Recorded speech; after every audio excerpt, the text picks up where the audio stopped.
Hey, what's happening, guys? This is Mike Moo here, and in this video I'm going to try to answer the age-old question about whether or not you should get third-party cheaper batteries for your cameras. And I'm focusing on the Sony camera systems because Sony has been notorious for putting in their own lithium chips to prevent you from using third-party batteries in their cameras. And you know, they have some pretty good reasons for them to not allow you or void your warranty if you're using a third-party camera battery versus their own.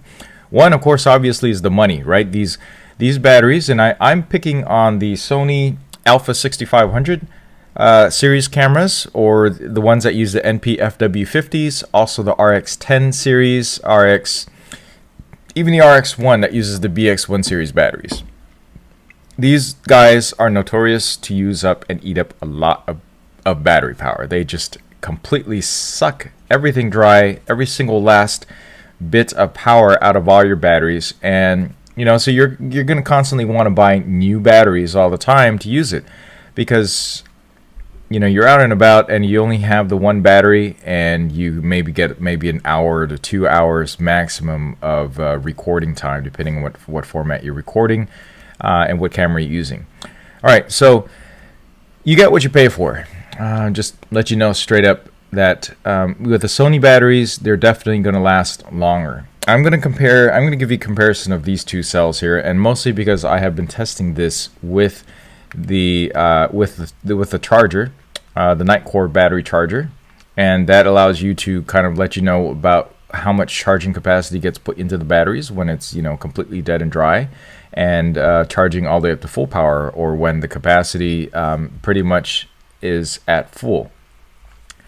So I've had both the Sony NP FW-50 battery here and a third party, and this is the .01, super cheap.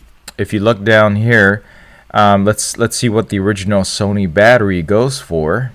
Let's see if I can even find that in the listing right here. Well, I can tell you that the .01 batteries that actually were really highly rated at the time, it was $29.19 for 4 batteries. And on the battery pack itself, it says it is 7.4 volts, 2200 milliamp hours lithium ion batteries. Has roughly the same weight and feel of the original Sony battery right here, which is the one that you know, came with my camera. And the Sony battery, however, only has 1020 milliamp hour rating on this battery pack. So if you're looking at it that way, technically the .01, if these ratings are all accurate, we're actually giving you double the capacity of the original Sony batteries for less than 1/5 of the price. I believe the NP FW-50s were, you know, the original Sony ones were originally $50 a piece. Let's take a look at it right now. Yep, $54.84. So why would you pay $54.84 for the original battery versus one of these when you can get almost 8 of these for the same price as one of these? Well, I'll tell you, a year from I've had this for approximately a year, this one. I've purchased the sets before back from 2016, now it's 2018, but then I purchased second sets down all the way through 2017, and during my recent testing, the .01s, I haven't really used that much. I keep them kind of as backups. The capacity, I don't think ever reached 2,200 milliamp hours. Maybe it did, maybe it didn't. I didn't actually have a full-on tester back then. I was just happy to get really cheap batteries to go with my Alpha 6500 and RX10. But now, just recently, I tested the full capacity, and the full capacity of these are now at 700 milliamp hours. 700 versus 2200 within a year. If it actually did hit 2200 milliamp hours. Maybe it did. But it just goes to show that these cells degrade quite a bit faster than you would think, right? So what about the original Sony batteries? Well, the NP FW-50s are actually, I tested it and it actually came up to close to 1,000. So it was around 900 milliamp hours. So what that tells you is that the overall long-term life of these original Sony NP FW batteries actually retained itself for at least a year. Now I know this is true because I have a whole bunch of other Sony cameras and original Sony batteries, and they still maintain a decent charge even after 5, 6, 7, 8 years, even 10 years, and I could still use them. These .01s, I've actually had some fail within a year.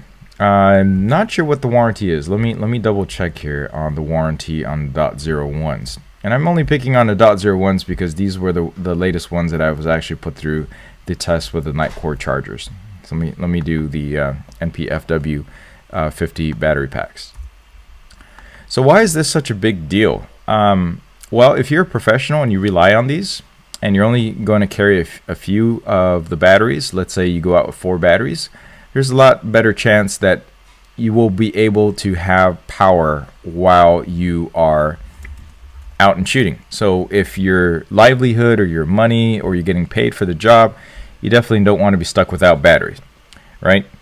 With the Sonys, obviously you don't even have to worry about it because they are completely going to be okay at least for a year, so you can change these out a lot less frequently. Now you might say, well, I can get 4 of these for $30. Yeah, it's probably okay if you also have to know that these things actually self-discharge fairly quickly. So they discharge quicker than the original Sony batteries. And so if you're the type that doesn't constantly keep these charged up, by the time you want to use it, you're going to get even less capacity than you thought you were getting. So if you started out at, let's say a year later, I started out at 700 milliamp hours. And, you know, by the time I use them, there's only 350 left. So I turn on my camera thinking I'm ready to go ahead and start recording stuff. And then I find out that, shoot, I only have 10% left, which means where I used to shoot maybe 200, let's just say conservatively 300 shots, I would only be able to shoot 30 shots before these batteries are shot. And then I got to switch to another one, maybe shoot another 30 shots. So out of the 4, I might get 120 shots, whereas on the Sony, self-discharge rate is lower as long as you don't have it in the camera. If you leave these in the camera, and depending what features you have on, Bluetooth, LE, NFC, all that crap takes up power.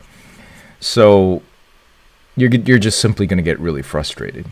So I hear a lot of times, you know, when I'm testing the batteries, where they go, well, the question is, will this actually be usable, and what the self-discharge rate is? These are practically going to be useless unless you charge them all right up just before your trip, and then just rely on them for maybe a day or 2 before they self-discharge at a faster rate than what the Sonys would be. So yeah, you get what you pay for. If you're pro, definitely stick with the original Sony batteries. If you're a semi-pro or you just want some backups, I would consider getting the Ravpowers. And I haven't done the full test on the NP FW-50 Ravpowers and see what the capacity is after a year. I don't think I've had them for a year yet, but it's getting close.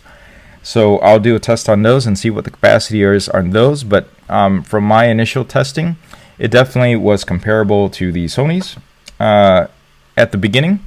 So a year later, we'll see how those things fare out. But the price is, of course, definitely cheaper. You get 2 for $39.99 plus the charger. And I'd recommend that you get a third-party charger. And they also have a safety guarantee that I could probably believe in because they are Ravpower and they're a fairly big presence here in the US.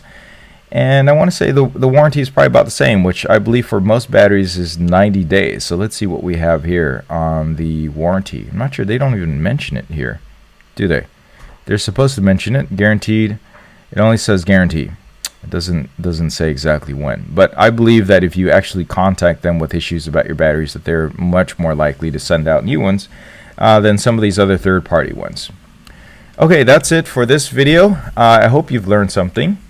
Please give it a like and subscribe for more. I will catch you in the next video. Thanks for watching.